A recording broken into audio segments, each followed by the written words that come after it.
اللہ رب العزت سے دعا ہے کہ اللہ رب العزت مجھے شرح صدر کے ساتھ حق سچ کہنے کی توفیق نصیب فرمائے۔ جو کچھ ہم کہیں سنیں اللہ پاک ہمیں اس پر عمل کی توفیق نصیب فرمائے اور اس کو ہمارے لیے ذخیرہ آخرت بنائے۔ صحابہ کرام رضوان اللہ تعالی علیہم اجمعین اور اہل بیت رضوان اللہ علیہم اجمعین عظمت اور رفعت کے دو ادارے ہیں۔ ان دونوں سے یکساں محبت کرنا، احترام کرنا، ان کا عقیدت بجا لانا امت مصطفیٰ صلی اللہ علیہ وسلم پر لازم ہے۔ اگر کوئی آدمی صحابہ کرام رضوان اللہ علیہم اجمعین سے تو محبت کرتا ہے، لیکن اہل بیت رضوان اللہ علیہم اجمعین سے محبت نہیں کرتا، یا اہل بیت رضوان اللہ علیہم اجمعین سے تو محبت کرتا ہے لیکن صحابہ کرام سے محبت نہیں کرتا، تو ایسے شخص کا دماغ بھی خراب ہے، عقیدہ بھی خراب ہے۔ ایسے شخص کو اپنے دماغ کا بھی علاج کرنا چاہیے اور اپنے عقیدے کو بھی ٹھیک کرنا چاہیے۔ کسی بات کی تائید کے اندر میں حضور نبی اکرم صلی اللہ علیہ وسلم کی کچھ فرامین عالیہ آپ حضرات کے سامنے بیان کرنا چاہتا ہوں تاکہ ہمیں سمجھ آ جائے کہ عظمت اور رفعت کے یہ دونوں ادارے ہیں، ان کے ساتھ یکساں محبت کرنا ہر ایک مسلمان کا اولین فریضہ ہے۔ اللہ اللہ، جب ہم جمعۃ المبارک کا خطبہ پڑھتے ہیں تو یہ الفاظ لا تتخذوهم من بعدی غرضا فمن احبهم فبحبی احبهم ومن ابغضهم فببغضی ابغضهم،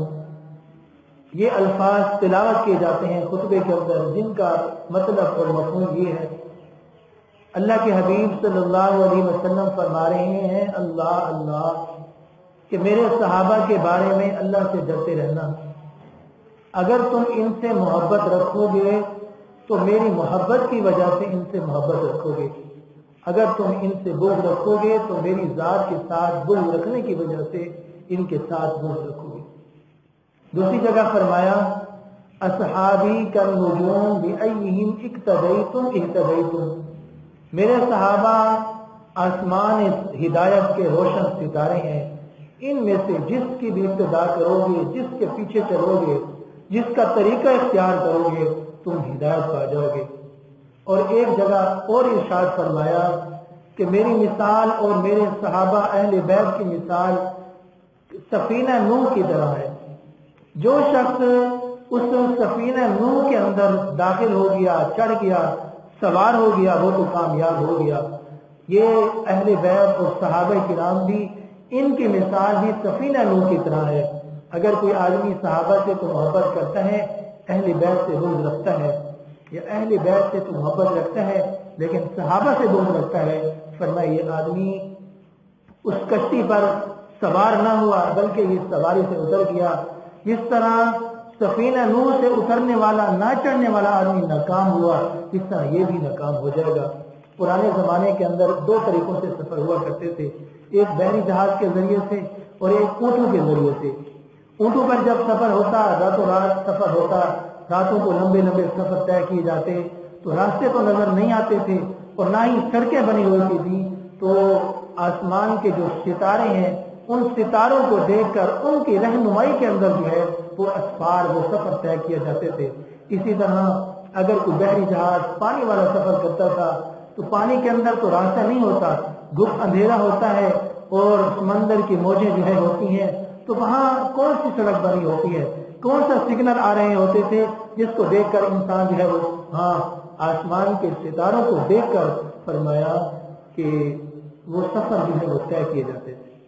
تو میرے کہنے کا مقصد یہ ہے کہ ان دونوں کے ساتھ یکساں محبت کرنا وہ کامیابی کی دلیل ہے۔ اگر ان میں سے کسی کے ساتھ بغض ہے، کسی کے ساتھ محبت ہے، تو پھر وہ انسان کے ناکام ہونے کی دلیل ہے۔ جسم کا حسن دو بازو ہے، چہرے کا حسن دو آنکھیں ہیں۔ اگر بازو ایک ہو تو انسان کا جسم ٹھیک نہیں نظر آتا، اگر انسان کے چہرے پر ایک آنکھ ہو، دوسری آنکھ خراب ہو تو وہ چہرہ جو ہے وہ بدنما نظر آتا ہے۔ فرمایا کہ یہ صحابہ اور اہل بیت یہ جسم کے دو بازو ہیں، جسم کی دو آنکھیں ہیں، حضور صلی اللہ علیہ وسلم کے تربیت یافتہ دو ادارے ہیں، حضور کے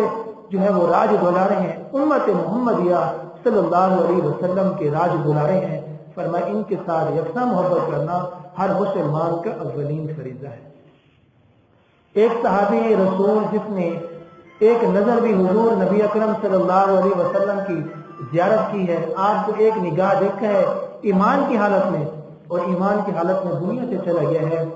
فرمایا اس صحابی کے مرتبے کو بڑے سے بڑے کتب، ابدال، غوث، مجاہد، ولی، صدیق، شہداء، صالحین، دنیا میں کوئی انسان ایسا نہیں ہے انبیاء کے بعد جو صحابہ کے مرتبے کو پہنچ سکتا۔ وہ صحابی جس نے ایک مرتبہ حضور نبی اکرم صلی اللہ علیہ وسلم کو ایمان کی نظر سے دیکھا ہے اور ایمان کی نظر کے ساتھ دنیا سے چلا گیا ہے، لیکن ان سب میں صحابہ کرام میں سب سے جو بڑا مقام ملا وہ سیدنا صدیق اکبر رضی اللہ تعالیٰ عنہ۔ ایک بزرگ فرماتے ہیں، ہمارے اکابر میں سے فرماتے ہیں کہ جس طرح حضور نبی اکرم صلی اللہ علیہ وسلم کو انبیاء کے اندر مقام حاصل ہے، اسی طرح سیدنا صدیق اکبر رضی اللہ تعالیٰ عنہ کو صحابہ کے اندر مقام حاصل ہے۔ جس طرح آپ سید الرسل ہیں، سید الانبیاء ہیں، اسی طرح سیدنا صدیق اکبر رضی اللہ تعالیٰ عنہ بھی سید الصحابہ ہے، یعنی تمام صحابہ کے جو ہے سردار ہیں۔ اور یہاں تک کہا گیا کہ جس طرح ربوبیت اور نبوت کی سرحدیں ساتھ ساتھ چلتی ہیں، اسی طرح نبوت اور صدیقیت کی سرحدیں بھی ساتھ ساتھ چلتی ہیں، اور آپ رضی اللہ تعالیٰ عنہ کو افضل البشر جو ہے وہ بعد الانبیاء کہا گیا، یعنی انبیاء کے بعد انسانوں میں سب سے زیادہ مرتبہ اللہ پاک نے جس انسان کو نصیب فرمایا ہے وہ سیدنا صدیق اکبر رضی اللہ تعالیٰ عنہ۔ قرآن حکیم اٹھا کر دیکھیے تو 20 ایسی آیات ہیں جو آپ رضی اللہ تعالیٰ عنہ کی شان مبارک کے اندر اللہ رب العزت نے نازل فرمائی۔ میں نے جو آیات مبارکہ تلاوت کی ہے، اذ یقول لصاحبہ لا تحزن، جب حضور غار ثور کے اندر تھے، صدیق اکبر نے غار کے دہانے سے دیکھا کہ دشمن چڑھتا آ رہا ہے، تو انہوں نے کہا اللہ کے حبیب دشمن تو آ گیا، سر پہ پہنچ گیا۔ تو حضور نبی اکرم صلی اللہ علیہ وسلم نے قرآن کے الفاظ میں آپ کو جواب دیا، لا تحزن ان اللہ معنا، کہ آپ خوف نہ کیجئے، ان اللہ معنا، کہ اللہ ہمارے ساتھ ہے۔ اور قرآن نے ان کو کیا کہا ہے، اذ ہما فی الغار اذ یقول لصاحبہ، یہ آیت مبارکہ آپ رضی اللہ تعالیٰ عنہ کی شان مبارک کے اندر، اور بھی بہت ساری جو ہے وہ آیات ہیں جو صرف اور صرف آپ کی شان مبارک، آپ کے مرتبے کو بڑھانے کے لیے، آپ کی فضیلت کو بیان کرنے کے لیے اللہ پاک نے قرآن حکیم کے اندر اتار دی۔ 181 احادیث ایسی ہیں جن کے اندر سیدنا صدیق اکبر رضی اللہ تعالیٰ عنہ کے مقام اور مرتبے کو بیان کیا گیا، اور بھی چند احادیث ایسی ہیں جن میں چاروں خلفاء کے ساتھ آپ کا ذکر کیا گیا، اور جو عشرہ مبشرہ ہیں ان صحابہ کے ساتھ ذکر کیا گیا، اور بھی بہت سارے مقام ہیں جہاں آپ کا ذکر کیا گیا۔ اگر ان ساری احادیث مبارکہ کو ملایا جائے، اکٹھا کیا جائے، تو ان سب کا مجموعہ 313 احادیث بنتی ہیں کہ جن کے اندر سیدنا صدیق رضی اللہ تعالیٰ عنہ کی شان اور آپ کی عظمت اور آپ کی رفعت کو بیان کیا۔ اور ہم آپ کی رفعت، آپ کی شان، آپ کے مقام کو کیا بیان کر سکتے ہیں؟ حضور فرما رہے ہیں کہ دنیا کے اندر جس نے مجھ پر احسان کیا میں نے اس کا احسان چکا دیا، ابو بکر کا احسان میں نے نہیں چکایا، قیامت والے روز ابو بکر کا احسان خود خدا جی ہوتا ہے۔ اس سے بڑی شان، اس سے بڑا مقام اور اس سے بڑا احسان کیا ہو سکتا ہے کہ حضور فرما رہے ہیں کہ سب کا احسان تو چکا دیا گیا، لیکن صدیق نے جو مجھ پر احسانات کیے ہیں میں ان کا بدلہ نہیں ادا کر سکتا۔ اور بدر ہے، خیبر ہے، احد ہے، خندق ہے، دن ہے، رات ہے، خوشی ہے، غمی ہے، رنج ہے، علم ہے، غار ہے، صحرا ہے، شہر ہے، دیہات ہے، کوئی ایسا موقع دکھا دیجئے کہ جس موقع پر صدیق حضور کے ساتھ ہوں۔ اور یہ تو غار اور صحرا کی بات ہو رہی ہے، آپ اگر مزار کے اندر بھی دیکھیں تو سیدنا صدیق اکبر رضی اللہ تعالیٰ عنہ آپ کے ساتھ سوئے ہوئے ہیں اور قیامت تک سوئے رہیں گے، اور آپ کا سونا حضور کے ساتھ ایسے ہے کہ آپ کے چہرے کا رخ حضور کے چہرے انور کی طرف ہے، اور جس وقت سے سوئے ہیں قیامت کی صبح تک فرمایا حضور کے چہرے کی ضیاء پاشیوں کی زیارت کرتے رہیں گے۔ اللہ نے ایسا مقام اور مرتبہ عطا فرمایا۔ آپ رضی اللہ تعالی عنہ تجارت پیشہ تھے، اور آپ کے خاندان کی شرافت اور عظمت کو پورا جو ہے عرب جو ہے وہ تسلیم کرتا تھا۔ آپ تجارت پیشہ تھے، تجارت کرتے تھے، تو ایک مرتبہ آپ تجارت کے لیے ملک شام گئے ہوئے تھے، آپ نے دیکھا کہ آسمان سے جو ہے وہ سورج اترا اور میری جھولی کے اندر آیا، چاند اترا یا سورج اترا، ان میں سے کوئی ایک چیز ہے غالباً مجھے، اور میری جھولی کے اندر آ گئے۔ جب آپ واپس آئے تو آپ نے آ کر دیکھا کہ مکہ کے اندر حضور نبی اکرم صلی اللہ علیہ وسلم کی جو شہرت ہے، آپ کی نبوت اور رسالت کی جو شہرت ہے، اس کا ڈنگا بج رہا ہے، ہر طرف یہی آواز ہے کہ ایک نبی آیا ہے جس کا نام محمد ہے، ہم میں سے رہتا ہے، اس نے نئے دین کا دعویٰ کر دیا ہے، کہتا ہے بتوں کو چھوڑ دو، لا الہ الا ایک اللہ پر جو ہے ایمان لے آؤ، بتوں کی عبادت چھوڑ دے، ان کے سامنے منتیں مرادیں نام۔ آپ حضور کی خدمت میں حاضر ہوئے، اور نبوت سے پہلے آپ حضرت صدیق اکبر اور حضور صلی اللہ علیہ وسلم کے آپس کے اندر دوستانہ تھا، تعلق تھا، محبت تھا۔ آپ خدمت میں حاضر ہوئے اور اس خات کو مد نظر رکھتے ہوئے نہ کوئی بات کی، نہ پوچھا، نہ سوال، نہ کچھ۔